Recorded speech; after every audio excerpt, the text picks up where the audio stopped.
고난은 우리를 겸손하게 해준다. 하나님은 교만한 사람을 싫어하십니다. 교만한 사람을 물리치시되, 성경의 말씀이죠.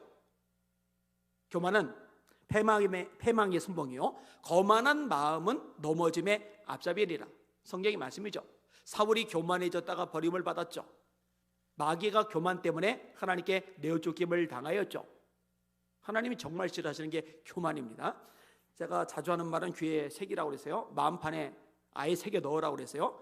내가 남보다 기도를 더 많이 해서 기도 안 하는 사람 판단하고 정죄할 바에는 기도하지 말라고. 영적 교만이니까. 내가 성경을 더 많이 읽고 더 많이 연구해서 또 성경을 더 많이 공부를 해서 실력이 생기는 건 좋지만 이것 때문에 성경을 모른다고 남들 얕잡아 볼 때는 차라리 성경을 모르는 게 낫다고. 왜? 그 영적 교만이니까. 차라리 안 하고 못하는 게 낫지 교만해지면 정말 버림받기 좋은 거거든요. 영적 교만 물리치셔야 됩니다. 근데 문제는 이 교만이 사람에게 습관처럼 다가온다는 거죠. 인간 본성 자체가 죄성 때문에 교만하기 쉽다라는 거죠. 성경은 분명히 말씀합니다. 각각 자기보다 남을 낮게 여기고 각각 자기 일을 돌아볼 뿐더러 또한 각각 다른 사람들의 일을 돌아보아 나의 기쁨을 충만하게 하라. 너희 안에 이 마음을 품으라. 곧 그리스도 예수의 마음이니 그는 근본 하나님의 본체시나 하나님과 동등됨을 취할 것으로 여기지 아니하시고 오히려 자기를 비어 종의 형체를 가지사 사람들같이 되었고 사람의 모양으로 나타나셨음에 자기를 낮추시고 죽기까지 복종하셨으니 그 십자가에 죽으십니다. 정리하면 너희들보다 너희 주변 사람들 더 훌륭하게 여겨. 예수님의 마음을 가져야 되는데 예수님은 스스로를 낮추셨어.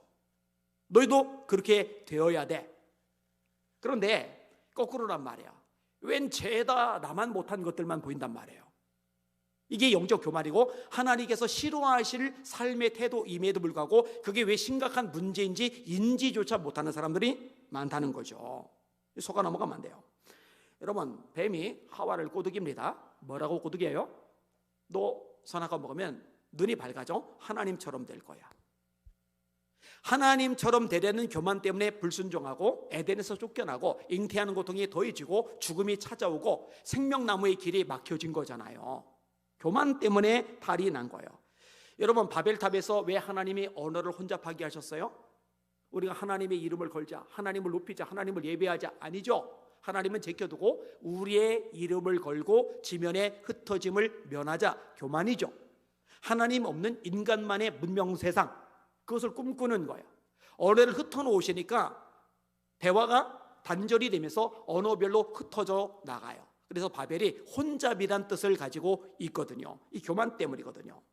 자, 이렇게 본성상 교만하게 좋은 게 사람인데 고난 속에 굴러 떨어지면요 비로소 겸손해지기 시작합니다. 기고만장하고 큰소리치고 잘난 척하고 자기가 뭐라도 된 것처럼 뻐득이고 이러던 것이 다 벗겨져 나가기 시작하는 거예요. 므낫세라는 왕이 있어요. 이렇게 성경은 묘사를 합니다. 므낫세가 왕위에 오를 때 나이가 12세라 어린 나이에 왕이 되었어요. 예루살렘에서 55년 동안 다스리며 여호와 보시기에 악을 행하여 여호와께서 이스라엘 자손 앞에서 쫓아내신 이방 사람들의 가증한 일을 본받아 그의 아버지 히스기야가 헐어버린 산당을 다시 세우며 바알들을 위하여 제단을 쌓으며 아세라 목상을 만들며 하늘의 모든 일월 성신을 경배하여 섬기며. 얼마나 교만한지 몰라요. 죄란 죄는 다 져요. 우상이란 우상은 다 섬겨요. 하나님이 고난을 당하게 하세요. 여호와께서 므낫세와 그의 백성에게 이르셨으나 그들이 듣지 아니하므로 여호와께서 아수르 왕의 군대 지휘관들이 와서 치게 하심에 그들이 므낫세를 사로잡고 쇠사슬로 결박하여 바빌론으로 끌고 간지라. 자, 아수르는 강대국이에요. 군대 지휘관들이 자기 부하들을 거느리고 유대를 침공했어요. 므낫세 왕을 묶어가지고 바벨론으로 끌어가 버렸어요. 근데 성경은 명확히 말합니다. 국제 정세가 그렇게 돼서 바빌론의 왕이 갑자기 그런 목적이 생겨서 쳐들어왔고 전쟁이 발발했고 왕이 끌려갔고 이렇게 말하고 있잖아요. 여러분, 역사 흥망성쇠는 전부 다 하나님의 손에 달려 있습니다. 하나님이 바빌론 왕을 움직이셨다고, 아수르 왕을 움직이셨다고 성경은 말씀하는 거예요. 여호와께서 아수르 왕의 군대 지휘관들이 와서 치게 하심에 하나님이 전쟁이 일어나게 하신 거예요. 하나님이 치게 하신 거예요. 하나님이 잡아가게 하신 거예요. 자, 한 나라의 절대자 왕이 쇠사슬에 묶여서 포로로 끌려가니까 얼마나 고난이 극심합니까? 이 고난 중에 기고만장하던 므낫세, 12살의 왕이 돼서 55년이나 통치하던 이 기고만장하던 므낫세가요 납작 엎드려요. 역대상 33장 12절입니다. 그가 환난을 당하여 그의 하나님 여호와께 간구하고 그의 조상들과 하나님 앞에 크게 겸손하여, 따라합시다. 환난을 당하여 크게 겸손해졌다. 예, 돈 많을 때 교만 들다가 사업 부도나면 마음이 낮아져요. 그 고난이 사람을 겸손하게 만드는 거예요. 잘난 척 기고만장하다가요 인생의 큰 고통의 구렁텅이에 빠지고 나면은요 마음이 낮아져요.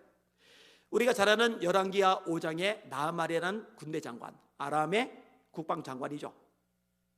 나라를 건졌기 때문에 왕의 신임이 두터워요. 백성들의 존경이 대단해요. 재산 남아돌 정도로 많아요. 그런데 이 엄청난 세력과 권세자, 부자가 작은 나라 이스라엘을 찾아오는 거예요. 일개 선지자 엘리사 앞에 쫓아가는 거예요. 엘리사가 시키는 대로 요단강에 7번 들어갔다 나왔다 들어갔다 나왔다 하는 거예요. 이거는 겸손한 겁니다. 전에도 얘기했잖아요. 미국의 국방부 장관이, 일본이나 러시아의 국방부 장관이 대한민국에 와서 한 교회에 찾아가서 목사님이 한강에 가서, 여기는 가까운 게 안양천이니까 안양천에 가서 7번 목욕하라고 그러면은 7번 들어갔다 나왔다 하겠느냐고요. 시키는 대로 한다면은 이건 보통 겸손한 게 아닙니다. 그런데 이렇게 겸손하게 하나님의 선지자 엘리사의 말대로 요단강에 7번이나 들어갔다 나왔었던 그 배경이 뭐냐? 나만의 나병이거든요. 이 나병이 없었다면 절대로 시키는 대로 안 합니다. 그 나병이 있기 때문에 그 나병을 고침받고 싶어서 하나님의 종 엘리사의 지시대로 온전히 순종했던 거거든요. 고난이 사람을 겸손하게 만들어 주는 겁니다.